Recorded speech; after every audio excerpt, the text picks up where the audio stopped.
There's a thought that lives in the back of a lot of men's minds. Most of them have never said it out loud, but I think it sounds something like this. I don't actually know what I'm doing. I'm just trying not to repeat what was done to me. I know that thought because it lives in my head too. And if I'm honest, this is something that I can reflect on as recent as just this week. Just a few days ago, here in this exact spot where I'm sitting, my daughter was just right here to my 9 o'clock. My daughter and I and the rest of the family were watching The Chosen together. Just a normal evening, nothing out of the norm. But she had a genuine question that we had to, no joke, pause the show for about faith. A fundamental Christian question. And I froze. Not because I didn't know the answer. I did. But because in that moment, I realized something loud and clear. I had taken for granted that she knew things about her faith that apparently she didn't. And more than that, I truly, in that moment, right then and there, I didn't feel prepared. I didn't feel qualified to be the one answering it. I stood there, shocked. I glanced around the room. I locked eyes with my wife, who was sitting right here, and she had probably interpreted my look to be kind of like a deer in the headlights, like, all right, honey, what are you going to do? Because I was struggling between that surprise that she didn't know this and the realization that I am the one who's supposed to be showing her. And in that freeze, that moment where I realized that I didn't have the blueprint or the reference of how to navigate this. This wasn't something that was taught or modeled for me. Many of us are standing exactly at that knife's edge of where I was standing in that very moment, trying to lead our families through a lifestyle we were never shown. That's what this video is about.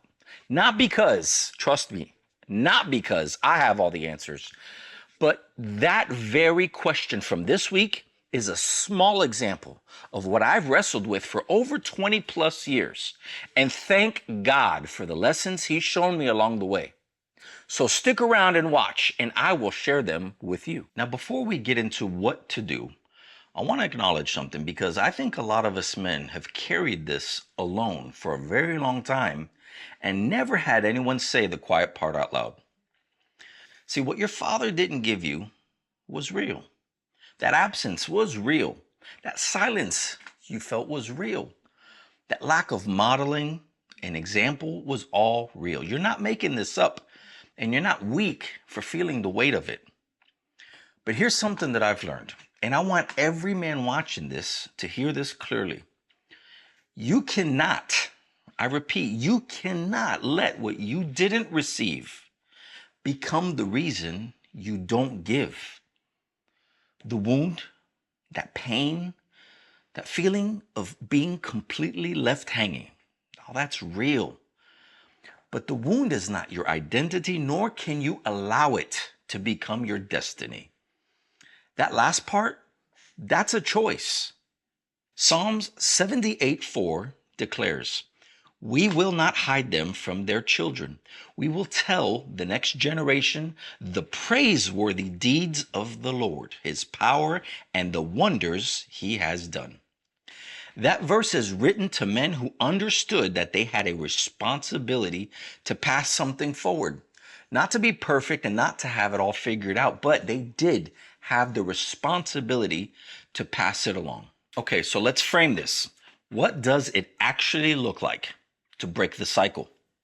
I want to give you 3 moves. Now, this isn't like my 3P formula.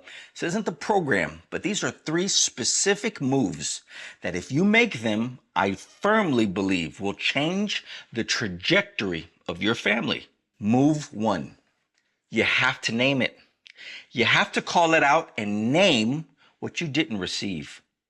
Not to your therapist first, though that may come at some point, but you have to name it to yourself in here, privately, honestly. What specifically did you not get from your father? What did you not receive? What were you not shown? Was it spiritual leadership? Was it emotional presence? Was it the ability to say, I love you, and mean it with your whole heart? You cannot give what you haven't identified. A lot of men are trying to be better fathers without ever getting specific about what better actually means in their particular situation. This is the work, foundational work, that has to be done before we can move forward. No different than when you take in the truck to the garage and you know they have to fix something. It's got to be diagnosed first. You're not going to just take their word for it and says, oh yeah, we're doing this and here's $1,000 bill. You want to know exactly what's being fixed and what it's going to cost. You have to name it. You have to write it down if you have to. Say it out loud, because you cannot break a cycle that you cannot name. Move 2. You have to make the decision, not the wish, not the theoretical I hope. You have to make the decision. There's a difference between wishing things were different and deciding that they will be. Wishing is for the passive. Deciding is costly, but deciding means that you're taking ownership of something that was done, which isn't fair, but it's true. You're not going to abdicate responsibility here.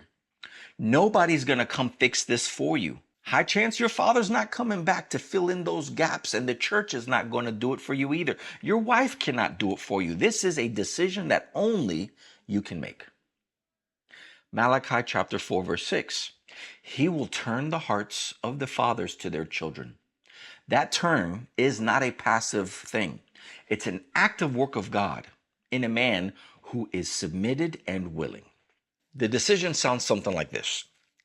I will not let what I didn't receive determine what my children will or will not receive. The cycle will end with me. Not because I'm perfect, not because I got this thing figured out, but because I have made the decision. My wife and I a long time ago made the decision that was, we would say, countercultural at the time. Wasn't as popular as it is nowadays. We decided to homeschool our 5 children. This was 20 plus years ago. Homeschooling now is a bit more mainstream, and it's gained some popularity over the years and a lot more support and resources to the point where it's recognized. And many states have laws that support and protect it. But back when we first started, that wasn't necessarily the case. It wasn't as accepted as it is now. But we had made a decision that we would love the end product and endure whatever the process was to achieve it. We wanted kids who were formed, who were grounded, who were discipled, and who had a biblical worldview, and who did not have to navigate unnecessarily early the pressures of what children in public school will bring. The kids nowadays in public school, the stuff that they're battling with now, even as early as elementary, it boggles the mind. It's absolutely crazy what's infiltrated the school system, and as early as elementary age. We knew that we didn't want that, and we decided that it would be different for our household. No one down my wife's side or my side of the family have ever homeschooled. This was something we did from scratch, building it piece by piece through a lot of prayer, a whole lot of trial and error, but a decision nonetheless. Her and I locked eyes, locked hearts, and locked prayers, and asked for God's grace in helping us navigate that. Now today we've graduated our 2 oldest. Our 2 oldest have successfully navigated our entire homeschool journey, and they're both high school graduates and off in the military. Now we're still in the thick of it. We still have our bottom 3 that we're in the middle of homeschooling, and I'm excited and completely overjoyed by the fruit that we've yielded. That was an example of a decision that we had to make as a home. Through my leadership and through fully supporting and encouraging my wife, it was one of the best decisions we've ever made as a family. The closeness, the connectedness, the absolute bond that we have as a Team Rivera family, homeschooling is such a large part of that. Another decision is that I made the decision that our home will be a home where the Lord is served, worshiped, and we all live under biblical authority. Now, this was tough. My wife grew up in the church. My wife grew up Church of God from the very, very beginning, and that wasn't foreign to her, but it was more foreign to me.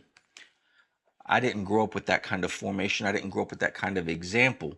I didn't grow up where true discipleship was modeled. Most of it was performative. Going to Catholic church as a young boy We checked all the blocks. I went through all the right steps you do as a young boy being raised in a Catholic home, went through First Communion, confirmation, even served as an altar boy. And it was very, very, very, um, it was very traditional. But I didn't know what I was doing or why I was doing it. And it didn't land in my heart or my mind. It was just something we did.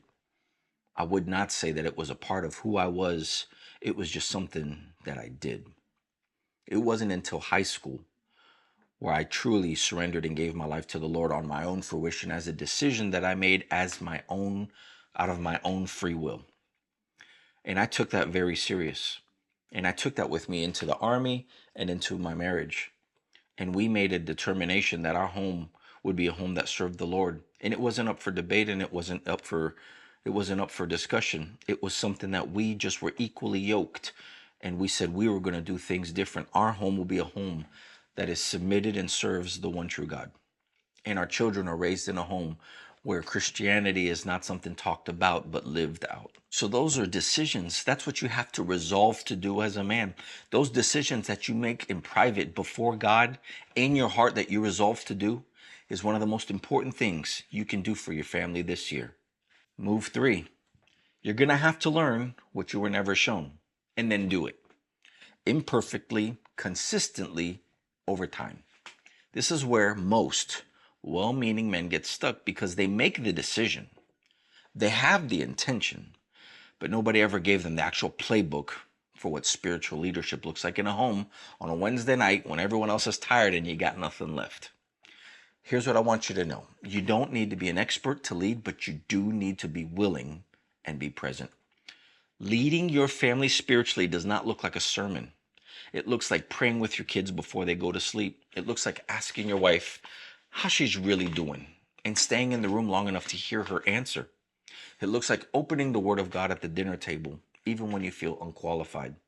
It looks like your kids watching you repent when you get things wrong. Deuteronomy chapter 6, verses 6 through 7 says, "These commandments that I give you today are to be on your hearts.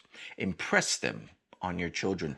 Talk about them when you sit at home and when you walk along the road, when you lie down and when you get up." That's not a Sunday school curriculum. That's a real life talk. A father whose faith is visible in the ordinary moments of day in and day out living. Sitting, walking, lying down, getting up. That's the model your kids need to see. I've said this time and time again in multiple videos. See, your kids don't need a perfect father, but they need one who is present, one who's trying, one who's clocked in, and one who's engaged. A father who shows up and keeps showing up even when he doesn't feel qualified. Okay, I want to close with something, and I really want you to hear this. The work you do in private, the prayers your kids never see you pray, the decisions you make before anyone else is awake, the moments where you choose presence over comfort, that work is building something that your grandchildren will inherit. You may never fully understand the impact of the cycle that you are breaking. You may not see it in your lifetime, but there will be a grandson or a granddaughter who grows up in a family that looks completely different than the one you and I grew up in because of the decision you made today. That's legacy, and that's what it means to be a cycle breaker. I've heard it said like this: what we're doing today is sowing seeds for the tree that will grow and cast a shade that we'll never sit under and enjoy. That shade is meant for our grandchildren and our great-grandchildren. That shade will cast comfort, will cast protection over the generations that far, far go beyond us. Now, if you're a man who grew up without that kind of modeling, like me, you're not behind and you're not disqualified. You are positioned to be the most influential father in your family line because you know exactly what the absence costs. The question is not whether you had the example. Now it's whether you will be it. If this video helped you, if something landed here, man, I invite you to do 3 things for me. First, subscribe. There is more where this came from, and I don't want you to miss what's coming. Second, I have a free resource that I wrote called the 3 3P field guide. It's built around the 3 roles that every man is called to: provider, protector, and pastor. It gives you a practical framework for leading your family in all 3 areas. The link is in the description. Go get it. It's free. Third, if this video was for someone you know, don't just think about them. Send it to him. You might be the very reason that he starts something that changes generations. Thank you for joining me, and I'll see you in the next one. Keep building.